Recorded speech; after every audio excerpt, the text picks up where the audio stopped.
तो स्वागत है दोस्तों आप सभी लोगों का आपकी अपनी टाइम्स ऑफ नॉलेज फैमिली में। एसएससी जीडी जिसकी आंसर की टेंटेटिव आ चुकी है, उसके बाद फाइनल आंसर की आएगी और यही सब प्रोसेस चल रही है। इसके बाद की प्रोसेस होने वाली है आपका medical examination, DME detail medical examination, और उसके साथ आपका डीवी, क्योंकि वो चीज बहुत इंपॉर्टेंट हो जाती है। तो यहां पर मैं मेडिकल एग्जामिनेशन नहीं, डॉक्यूमेंट वेरिफिकेशन की बात करने वाला हूं। तो डॉक्यूमेंट क्या क्या हमें ले जाने हैं और क्या सीन रहेगा वो ओवरऑल आप लोग सुन लीजिए, समझ लीजिए। एंड चैनल को सपोर्ट नहीं किया है अभी तक तो सपोर्ट करना चालू कर दीजिए। आपके रिलेटेड जितने भी काम की चीजें होंगी जो आपको लगता है कि यहां से मिल सकती हैं, तो आप लोग जरूर सपोर्ट बनाइए एंड सब्सक्राइब कर लीजिएगा।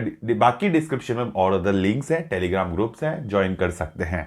यहां पर देखिए मेडिकल एग्जामिनेशन की बात जो कही है उसमें आपको डिटेल पूरा बता रखा है। मेडिकल एग्जामिनेशन का सीन क्या रहने वाला है, कैसे रहने वाला है, उसके उसी के साथ यह कहा गया है कि यहां पर डॉक्यूमेंट वेरिफिकेशन आप लोगों का रखा जाएगा। तो डीवी आपका उसके साथ होने वाला है, जिसके लिए कुछ डॉक्यूमेंट्स आपसे रिक्वायर्ड मांगे गए हैं, जो डॉक्यूमेंट आपको ले जाने हैं। देखिए फाइनल आपके पास डॉक्यूमेंट की लिस्ट, जो ये लिस्ट जो है आपकी नोटिफिकेशन में जो आती है वो आपको यहां पर डिस्कस करता हूं। फाइनल जो आपको डॉक्यूमेंट की लिस्ट एक और आपके जब एडमिशन सर्टिफिकेट आएगा डीवी और मेडिकल के लिए, उसमें आपको लिखी रहेगी अलग से हिंदी और इंग्लिश में, ताकि आप लोग इसके अलावा कुछ अगर आपसे मांगते हैं तो तब आप लोग वो चीजें भी ले जा सकें। जैसे कि फोटोग्राफ्स और ये सारी चीजें इसमें अभी मेंशन नहीं है, बट हो सकता है मांगे, क्योंकि कुछ कुछ छोटा मोटा चेंजेस वो रिक्वायर्ड जितना भी होता है वो करते हैं, तो वो एडमिशन सर्टिफिकेट में हमें फाइनली पता चलता है।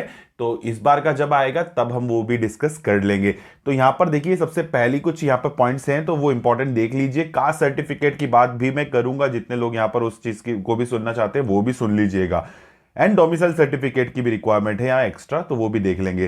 तो देखिए यहां पर सबसे पहली चीज क्या मांगी है, आपकी मैट्रिकुलेशन सेकेंडरी एग्जामिनेशन सर्टिफिकेट, जिसका जो क्या प्रूफ करेगा आपका age, name and educational qualification.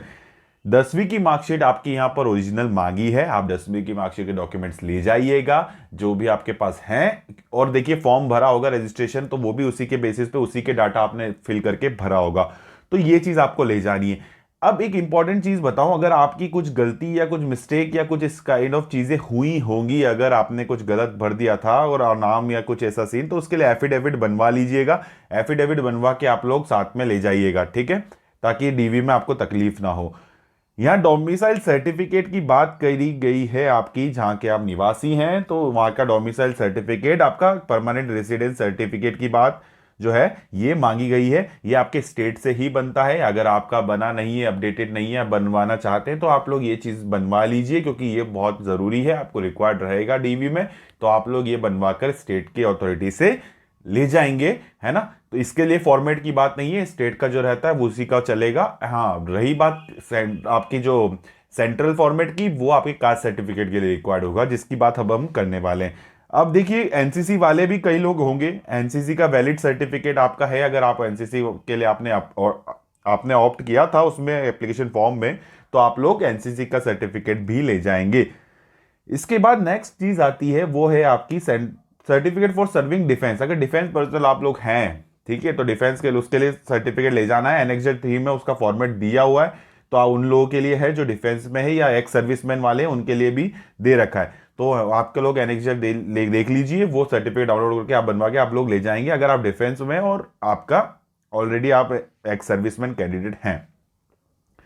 उसके अलावा देखिए यहां पर आपके पास क्या आता है, कास्ट सर्टिफिकेट, जो कि बहुत इंपॉर्टेंट है। नीचे फॉर्मेट है, मैं थोड़ी देर में बताऊंगा, पहले पढ़ लेते हैं। कास्ट सर्टिफिकेट मांगा गया है, ठीक है, जो भी कास्ट रिजर्वेशन आप लोगों के लिए है, कैटेगरी वाले हैं, एससी एसटी ओबीसी, और आपका ईडब्ल्यूएस वाले जो हैं, वो लोग आपको सेंट्रल कास्ट सर्टिफिकेट बनवाना है। अब रही बात क्रूशियल डेट की, जिसकी बात सब लोग करना चाहते हैं कि क्रूशियल डेट का जो सीन है, जिसमें सभी कास्ट कैटेगरी लिखी है, आपकी क्रूशियल डेट एससी की भी लिखी है, एसटी की भी लिखी है, ओबीसी की भी लिखी है, एंड ईडब्ल्यूएस की भी लिखी है।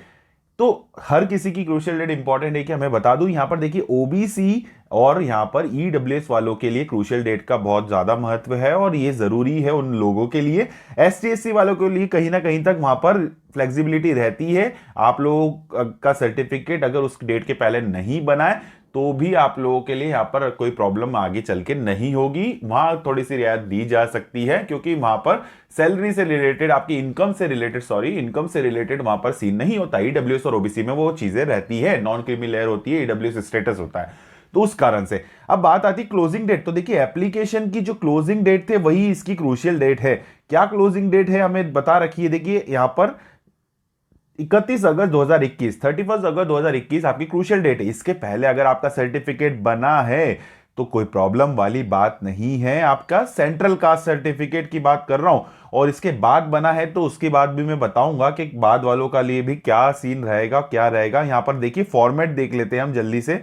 नीचे फॉर्मेट यहां पर दिए हुए हैं आपके सामने, देखिए ये सारे फॉर्मेट जो नीचे दिए हैं ना, ये सारे फॉर्मेट आपके एससी एसटी ओबीसी और ईडब्ल्यूएस वालों के लिए फॉर्मेट हैं। ये 3 फॉर्मेट यहां पर बता रखे हैं। अब बात आती है कि आप लोग कहेंगे कि ये फॉर्मेट में हम लोगों का नहीं बन पाया है, क्योंकि क्या हो रहा है, देखिए ये ऑफलाइन बनते हैं, ये फॉर्मेट आप लोग डाउनलोड करेंगे ऑफलाइन, यहां पर फॉर्मेट को आप लोग यहां पर सेंट्रल अथॉरिटी से बनवाएंगे। बट बात ये आती है कि आजकल क्या हो रहा है कि आपके डिजिटल सर्टिफिकेट बन रहे हैं, है ना, ऑनलाइन सर्टिफिकेट बन रहे हैं कई लोगों के स्टेट में, डिस्ट्रिक्ट में, तहसील से जो भी आप बनवा रहे हैं, तो वो ये बन रहे हैं। इसी कारण से आप लोगों के पास ऑफलाइन यही फॉर्मेट में नहीं होगा।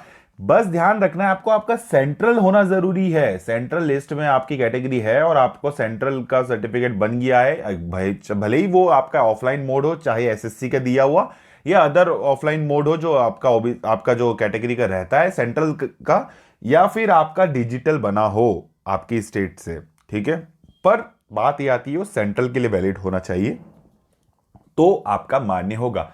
ईडब्ल्यूएस वालों के लिए भी वीडियो बनाया था मैंने, सेंट्रल और स्टेट के लिए क्या रहता है। देखिए जो सेंट्रल का फॉर्मेट है अगर वैसा ही स्टेट का है और स्टेट से बना है, बस फर्क इतना होना चाहिए कि आपका जो है सेंट्रल अथॉरिटी से बना होना चाहिए, और अगर आपके वो दोनों के फॉर्मेट सेम है, मतलब जो कंडीशन क्राइटेरिया दिया है सेम है, तो आप लोग स्टेट वाला सेंट्रल में यूज कर पाएंगे। अगर अलग है तो सेंट्रल का आपको अलग से बनवाना पड़ेगा।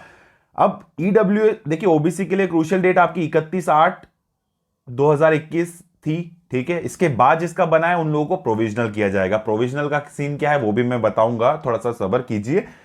ईडब्ल्यूएस का सीन ऐसा है कि ईडब्ल्यूएस के लिए फाइनेंशियल ईयर आपका कौन सा आ रहा है, 2021 से मैं निकली थी भर्ती, 2021 का और 2022 के बीच का फाइनेंशियल आ रहा है, जो आपका रहता है 1 अप्रैल से 31 मार्च अगले साल की, तो वो आपका बन रहा है। तो इस साल के लिए जो वैलिड आपके सर्टिफिकेट रहेंगे वो आपके लिए मान्य रहेंगे। अब बात आती है आपने क्रूशियल डेट के बाद बनवाया, तो देखिए कहीं ना कहीं आपको फ्लेक्सिबिलिटी से रियायत दी जाएगी अगर क्रूशियल डेट के बाद बनवाया, पर आपका वैलिड फॉर द ईयर यही है 2021-22, तो आपको यहां पर थोड़ा सा यहाँ पे घबराने की जरूरत नहीं है। आपको वहां पर थोड़ी सी तकलीफ नहीं होगी, थोड़ा बहुत वहां पर रहेगा सीन एसएससी की तरफ से, बट आपको एट द एंड आपको वहां पे मान्य कर दिया जाएगा। हाँ, अब रही बात अगर आपका डीवी होता है आपका बाद में, मान लीजिए आपका 2022 की यहाँ पर 2022 की यहाँ पर अप्रैल लग जाती है, और अप्रैल के बाद आप लोगों का अगर डीवी वगैरह होता है और आपने उस टाइम बनाया होगा तो आपका वैलिड फॉर द ईयर 2022 और 23 हो जाएगा। तब आपको क्या करेंगे, और ओबीसी वाले का जो लेटेस्ट बना रहेगा उनके लिए क्या करेंगे, उनको प्रोविजनल कर दिया जाएगा, ठीक है, प्रोविजनल कर दिया जाएगा। और आपको फिर यहाँ पे क्या करेंगे कि आपको जनरल कैटेगरी से बोल दिया जाएगा कि आपको यूआर अनरिजर्व कैटेगरी में आना चाहते हैं तो आ जाइए। अगर आप उसके लिए वैलिड आपके एलिजिबल रहेंगे, यानी आपके मार्क्स वगैरह सब जनरल कैटेगरी से में भी आते हैं, आ जाएंगे, तो आप लोगों को वहां पर जनरल से एज अ यूआर मतलब अनरिजर्व कैंडिडेट आपको मान्य कर देंगे, वैलिड कर देंगे, एलिजिबल कर देंगे, और आपको आपका अपॉइंटमेंट मिलेगा। तो ये चीज उन लोगों के लिए, एसटी एससी वालों के लिए लेटेस्ट ले जाएंगे, उनको वहां तकलीफ नहीं होगी, प्रॉब्लम नहीं आएगी, दिक्कत नहीं है। अगर जिसने बनवा रखा है बहुत अच्छी बात है, जिसने नहीं बनवाया तो अब बनवा लीजिए। एसटी एससी उनके लिए भी फॉर्मेट दिया हुआ सेंट्रल का, तो बनाना सबको सेंट्रल का ही है।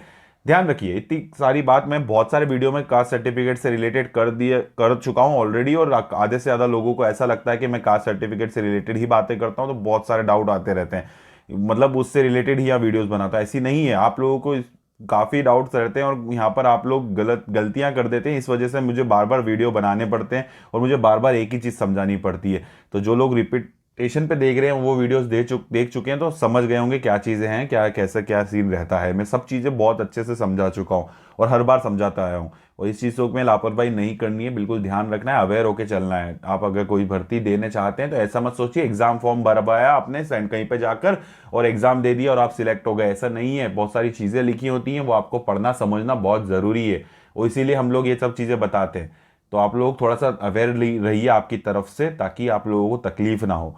यहाँ पर देखिए इसके बाद क्या मांगा गया है, कास्ट सर्टिफिकेट की बात हो गई यहाँ पर। उसके अलावा देखिए यहाँ पर और क्या चीज़ें हैं यहाँ पर। देखिए किस चीज़ का, undertaking for ex serviceman, caste certificate. उसके बाद यहाँ पर आता है एज, आपका एज यहाँ पे, सॉरी हाँ, हाइट एंड चेस्ट मेजरमेंट का जो रिलैक्सेशन, जिस जो कुछ स्टेट कुछ एरिया वाले जो हैं जहाँ पर इनको रिलैक्सेशन मिलता है हाइट एंड चेस्ट मेजरमेंट के लिए, उनके लिए भी फॉर्मेट नीचे दे रखा है। यहाँ पर देखिए फॉर्मेट बता रखा है, फॉर्मेट दिया हुआ है पीडीएफ में, वो फॉर्मेट आप लोगों को बनवा लेना है, वो भी हम देख लेंगे। और इसके अलावा देखिए जो आपके यहाँ पर हैं, जो राइट और आपके विक्टिम्स हैं, जो जितने भी कैंडिडेट, उन लोगों के लिए भी यहाँ पर आपको एक सर्टिफिकेट बनवाना है डिस्ट्रिक्ट कलेक्टर डीएम से, अगर आप लोग हैं। और उसके अलावा आपके nativity of identity certificate by West Pakistan refugee, ठीक है, वेस्ट पाकिस्तान रेफ्यूजी वाली कंडीशन क्राइटेरिया में आप लोग आते हैं, तो आपके लिए भी फॉर्मेट नीचे दिया हुआ है। तो आपका फॉर्मेट देखिए यहाँ पर नीचे नीचे लास्ट में दिया हुआ है। यहाँ पर देखिए, ये देखिए वेस्ट पाकिस्तानी रेफ्यूजी वालों के लिए, और यहाँ पर आपको दूसरी फॉर्मेट जो एक और दी रखी है वो आपको देख लीजिए, ये रहा वो फॉर्मेट, हाइट और चेस्ट मेजरमेंट के लिए जो आपका रिलैक्सेशन है उन लोगों के लिए यहाँ पर बता रखा है, आपको डीएम और सब डिविजनल मजिस्ट्रेट या तहसीलदार से सिग्नेचर करवाना है, ठीक है। तो यहाँ पर देखिए इसके अलावा आपको कुछ वहां पर डिटेल चीजें नहीं बताई गई है। इसके अलावा जो भी चीजें होंगी वो आपको एडमिशन सर्टिफिकेट में मिल जाएंगी, जब आप डीवी देने के लिए आपको बुलाया जाएगा उसके पहले, तब हम वो भी चीज देख लेंगे। टेलीग्राम ग्रुप ज्वाइन कर लेना, ताकि मुझे पता रहे कि यहाँ पर कितने कैंडिडेट्स ऐसे हैं जो वहां जा रहे हैं, जाने वाले हैं, और आप लोग यहाँ पर आने वाले एग्जाम्स के लिए भी तैयारी कर रहे हो तो भी आप लोग ज्वाइन कर सकते हैं ग्रुप। और कमेंट करके बताइए आप लोगों का क्या स्कोर रहा है और क्या चीज़ रही है। आंसर कीज आप लोगों ने देख ली होगी, आ गई होगी। मैं अपडेट देना रह गया था मुझसे, तो माफ़ी चाहूँगा। तो इन सब चीज़ों को जो भी है रेडी कर लीजिए, प्रॉपर कर लीजिए।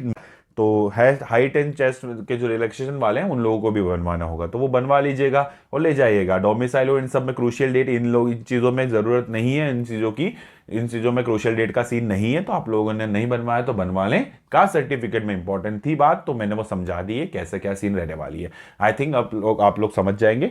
एंड ज़रूर सपोर्ट बनाइएगा यार ऐसे ही, ताकि मुझे भी थोड़ा सा लगे कि हाँ मैं इंफॉर्मेशन यहाँ सही दे रहा हूँ, और हाँ कुछ हेल्प हो सकती है या हो रही है आपकी, मुझे पता चलेगा तो मुझे भी अच्छा लगेगा। और मैं ऐसे ही आप लोगों की हेल्प और मदद करता रहूँगा, अगर जितना पॉसिबल होगा मुझसे, मेरी तरफ से। तो आप लोगों के लिए बहुत कुछ यहाँ पर ऐसे ही आता रहेगा। तो यही सब चीज़ें थी, ऐसे ही मेहनत करते रहिए और अपनी सेहत का ज़रूर ध्यान रखिएगा। बाकी फिर मिलेंगे इसी जगह पर आपके अपनी टाइम्स ऑफ नॉलेज फैमिली में। जब तक के लिए चलता हूँ, विदा लेता हूँ आप सभी लोगों से। जय हिंद, वंदे मातरम।